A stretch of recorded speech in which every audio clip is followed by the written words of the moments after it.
What's going on, guys? Today I'm going to do a video that's a little bit different for you guys, and if you've snowed by the title, I'm going to review my helmet. Now this is a Bell Moto-9 Flex.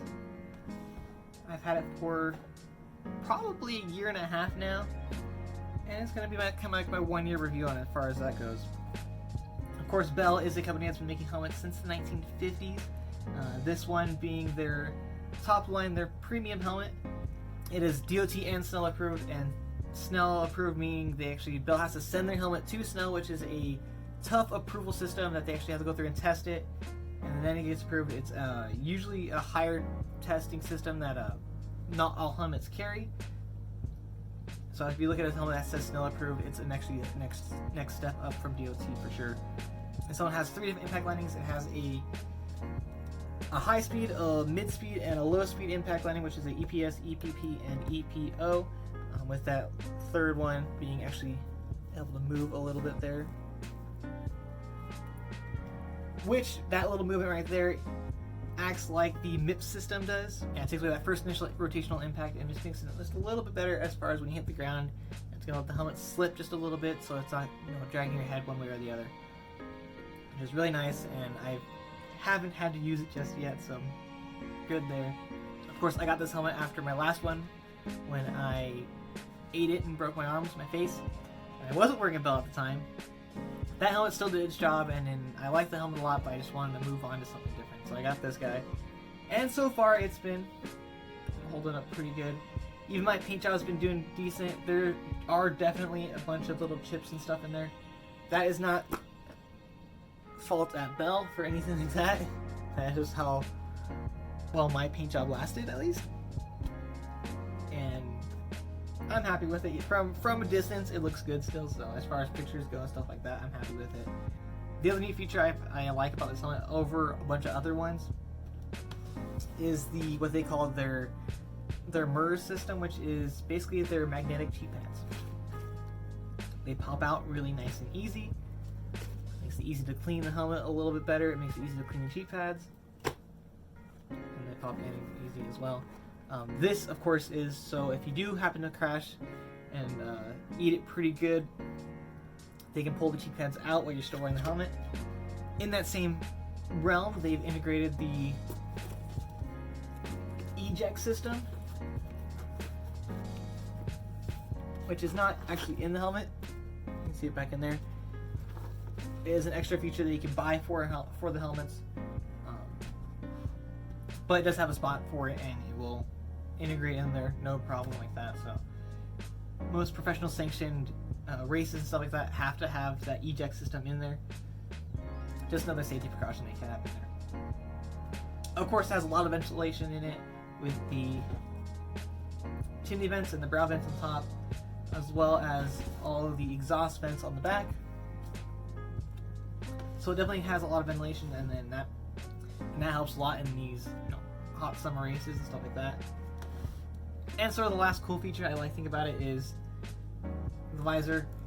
Most other helmets like Fox and Alpine Star, and I think there might be 1 or 2 where the visor will actually snap off really easy. You notice that with a lot of the Fox helmets, the visor pops off really quick and easy. This guy does not pop out as easy. It is only secured with 2 points on either side, and in the event of a crash, it can break off. I'm not sure if it's designed to break off like that, but it definitely can, which is not a bad feature at all as far as that goes. I like it because it leaves that middle part. There's no middle ratcheting point for the visor, which makes it easy to mount my GoPro. The last time I had the GoPro was mounted to the visor, which is actually how it hurt me in the end as far as that goes. Now this one's actually mounted to the helmet itself, and it sits right up there on the forehead, so it's a little bit sturdier, it's a little bit safer, and I like it there because it gives the GoPro a little bit more protection as far as when I'm riding. You can see it's definitely a little protected. It's off the top of the helmet, which just makes it really nice and clean, and it gives a little bit better point of view as far as what the camera sees. Instead of seeing the top of the visor, it sees a little bit down further, kind of like the handlebars and stuff like that. So I definitely like that point of view a lot better than on top of the helmet, which I've had definitely in the past. Of course, Bell doesn't make it, or doesn't produce it for retail customers, so I had to make my own fin on the back, which I like a lot.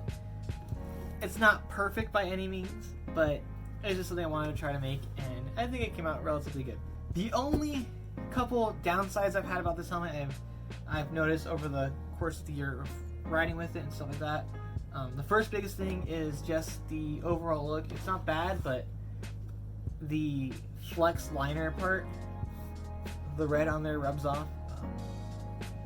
With the 100% goggles I use, that sits right up on top of this piece, so it definitely rubs it off over time. See on the sides, it hasn't rubbed off as much. And then when I set the helmet down on the back of my truck and stuff like that, little parts down here rubs off as well. So there's that. Not really a knock on it as far as it just makes the aesthetics look a little different. Compared to some helmets, the eye port is definitely on the, I think, a little bit of the smaller side. If you have a problem with that as far as goggles go, with big nose pieces on there, you can always either take the nose piece off the goggle like I did with 100%.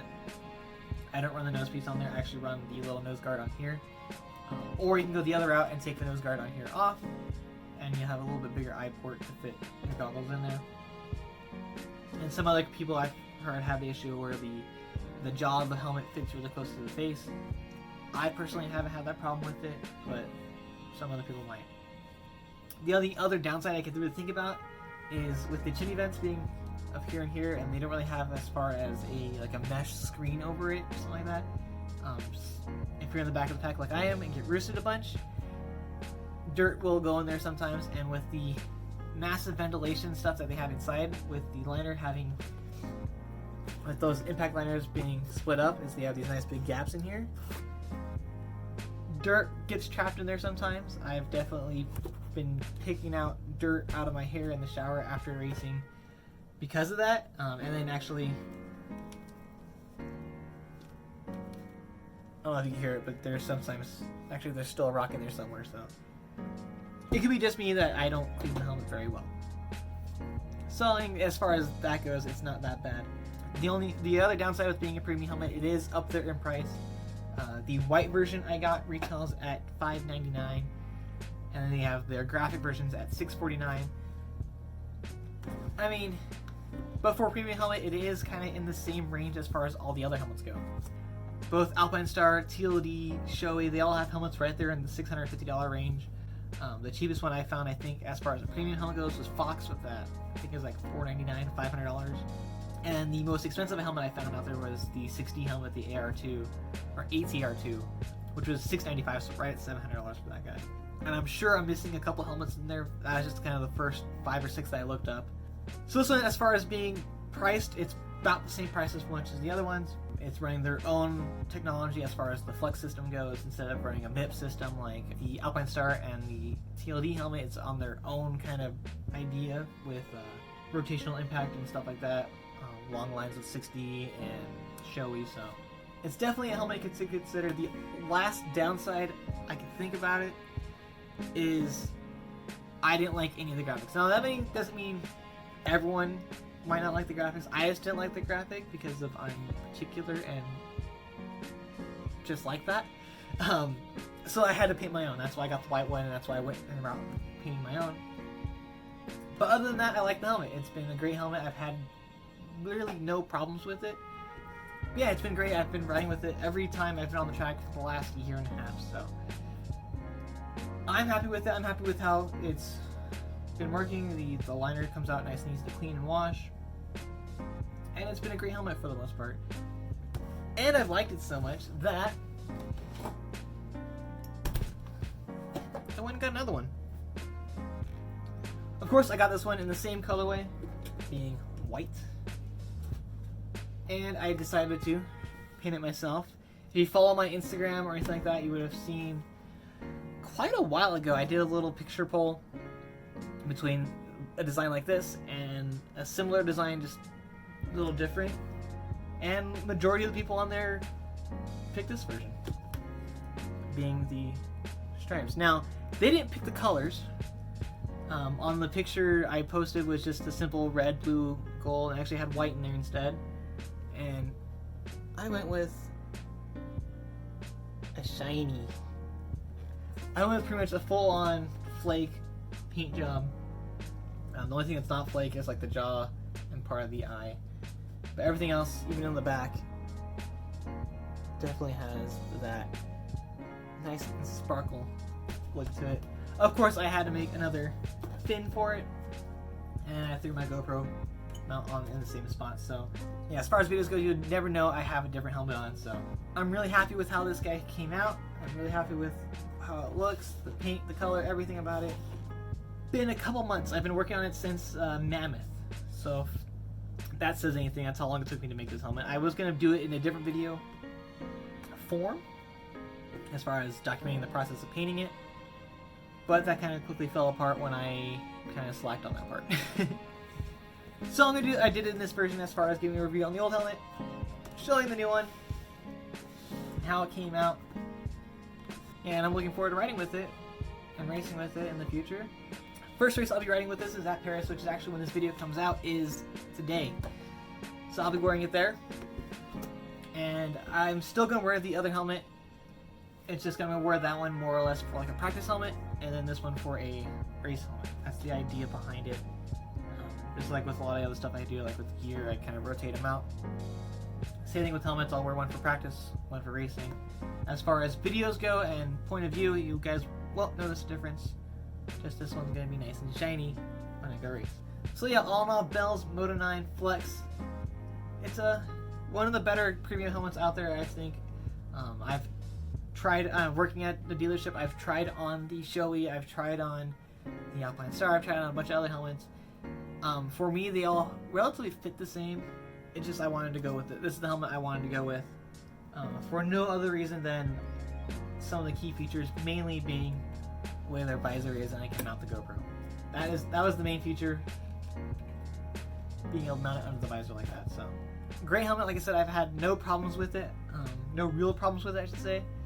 So much so that I went out and bought another one. And by buy, I mean I had my Bell rep help me out with getting a new one. This video is not in any way sponsored by Bell. I wish it was. I wish they'd give me helmets, but they don't. So I definitely had to go out and actually get this one. I had some help with Bell from my rep to get it, and I think it came out pretty well. So what do you guys think? Should I do more reviews on stuff that I've been running over the past couple of years? Make sure you leave a comment down below. Let me know what you guys think about that. If you like this video, make sure you hit the like button. If you haven't yet subscribed, check out my Patreon if you guys want to support the channel.